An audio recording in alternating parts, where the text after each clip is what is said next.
தோட்டியம் அருகே அறநிலையத்துறை கட்டுப்பாட்டில் உள்ள நிலத்தில் 12 டன் மரங்களை வெட்டி கடத்த முயன்ற 4 பேர் கைது செய்யப்பட்டு அவர்களிடமிருந்த ஜேசிபி வாகனமும் லாரியும் பறிமுதல் செய்யப்பட்டன. திருச்சி மாவட்டம் தோட்டியம் அருகே உன்னியூர் கிராமத்தில் பத்ரகாளியம்மன் கோவில் உள்ளது. இந்த கோவிலுக்கு சொந்தமான நிலம் பெரியபாள்ளிப்பாளையம் கிராமத்தில் இந்து சமய அறநிலையத்துறை கட்டுப்பாட்டில் இருந்து வருகிறது. இந்த நிலத்தில் உள்ள வேம்பு மற்றும் சீமை கருவேல மரங்களை மர்ம நபர்கள் சிலர் அனுமதியின்றி சட்டவிரோதமாக வெட்டி லாரியில் ஏற்றுவதாக இந்து சமய அறநிலையத்துறை ஆய்வாளர் மலர்விழிக்கு தகவல் கிடைத்துள்ளது. அவர் உடனடியாக இதை காட்டுப்புத்தூர் காவல் நிலையத்திற்கு தகவல் தெரிவித்தார்.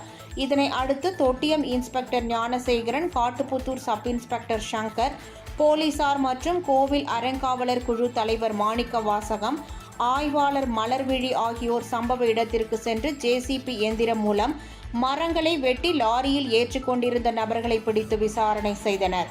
விசாரணையில் அவர்கள் கரூர் மாவட்டம் கழுவூர் பகுதியைச் சேர்ந்த சுப்பிரமணி, சின்னகவுண்டம்பட்டியைச் சேர்ந்த சிவகாமி, நாமக்கல் மாவட்டம் குமாரிபாளையம் பகுதியைச் சேர்ந்த ராமசாமி, மூங்கில்பட்டி பகுதியைச் சேர்ந்த மூர்த்தி என்பது தெரிய வந்தது.